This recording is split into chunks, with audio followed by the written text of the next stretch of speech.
The spaceport hall shimmered with light refracted from the great crystal dome overhead. Beneath it, the Galactic Convergence Festival pulsed with color and sound, an assembly of hundreds of species from across the Orion Arm. Each race brought a piece of its culture: dances, games, weapons, artifacts, and music. The heart of the festival was the show of harmonies, where beings played the Xenotone, a legendary multi-dimensional instrument said to resonate with the essence of its player.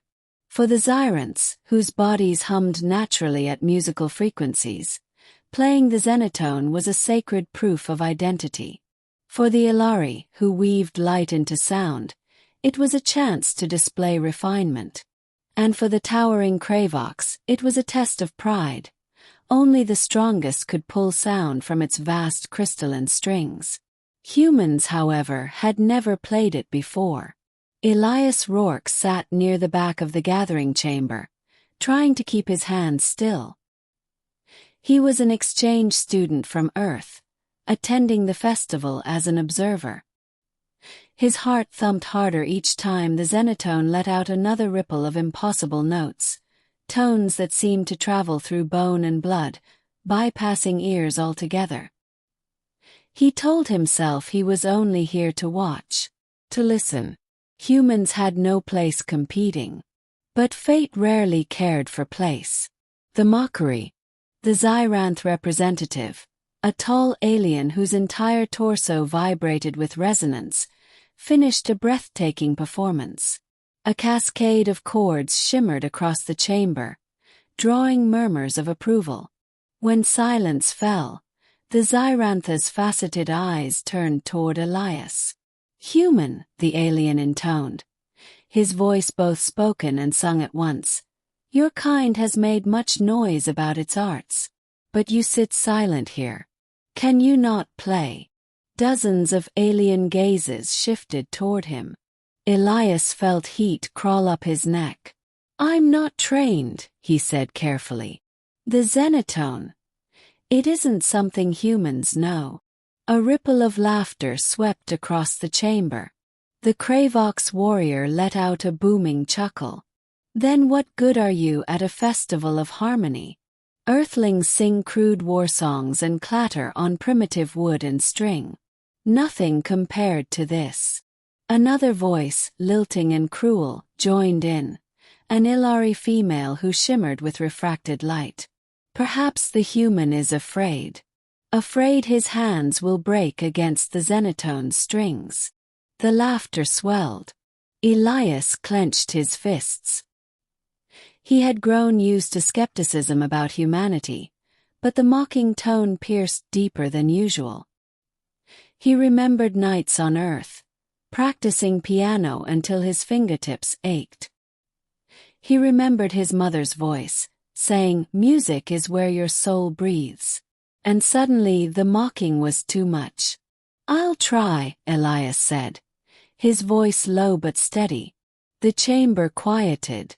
Surprise flickered across alien faces. The Xenotone, a massive crystalline structure of vibrating strings and resonant chambers, loomed at the center of the hall. Few dared approach it untrained.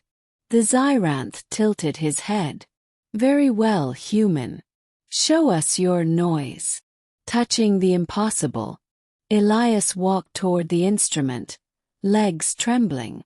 Up close, the Xenotone was overwhelming. A lattice of crystalline strings, each one glowing faintly, suspended in air without supports. They seemed endless, vanishing into dimensions his eyes could barely perceive. He lifted his hand and let his fingertips brush one string. Instantly, a sound like the memory of a lullaby vibrated through him. The note wasn't just heard, it was felt, echoing in his chest, stirring forgotten feelings. The hall watched silent. Elias took a deep breath. He had no training in the Xenotone, but music was universal. Notes, scales, rhythm, they lived in him. He thought of the piano keys, the strings of a guitar, the breath of a flute. Slowly, carefully, he plucked another string. Then another. At first, the sounds wavered uncertainly. Few aliens chuckled. But Elias closed his eyes. He stopped thinking of alien eyes and mocking voices. He let himself fall inward, into memory. The song of memory.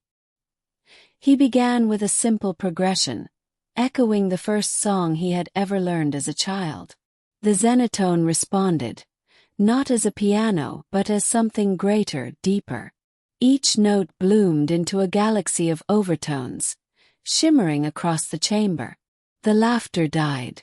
Elias's fingers moved faster, more confidently. He played fragments of lullabies his mother sang.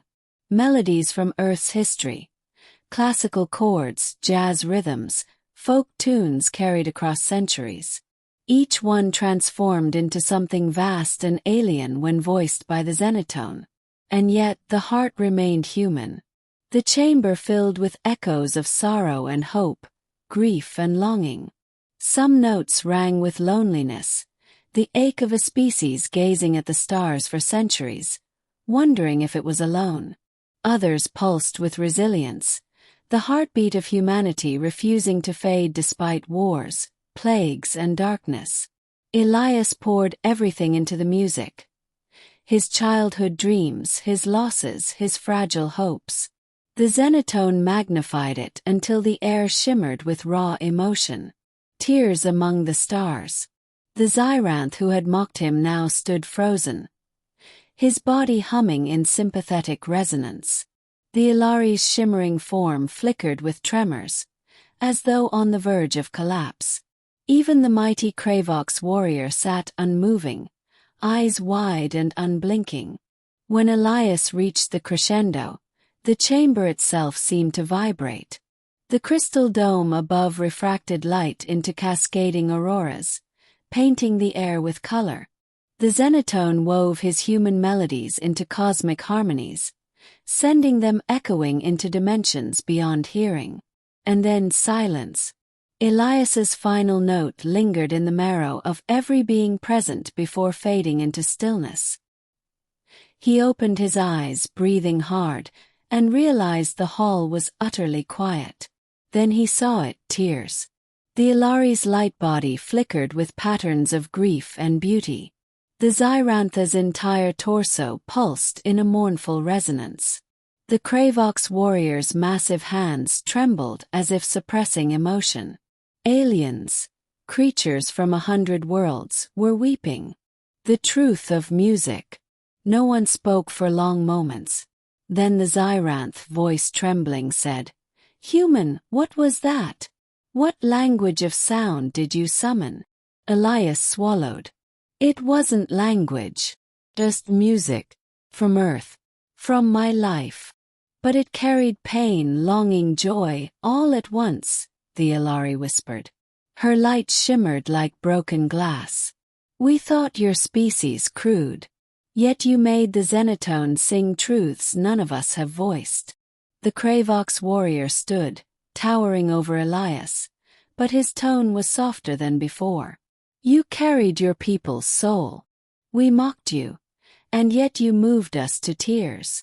A murmur spread through the crowd, respect, awe, disbelief. For the first time in the festival's history, a human had played the Xenotone. And not just played, it had awakened something in every listener. The ending. Later, as the festival wound down, Elias sat alone beside the Xenotone.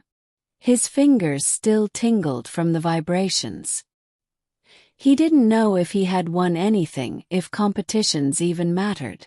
But he knew something had changed.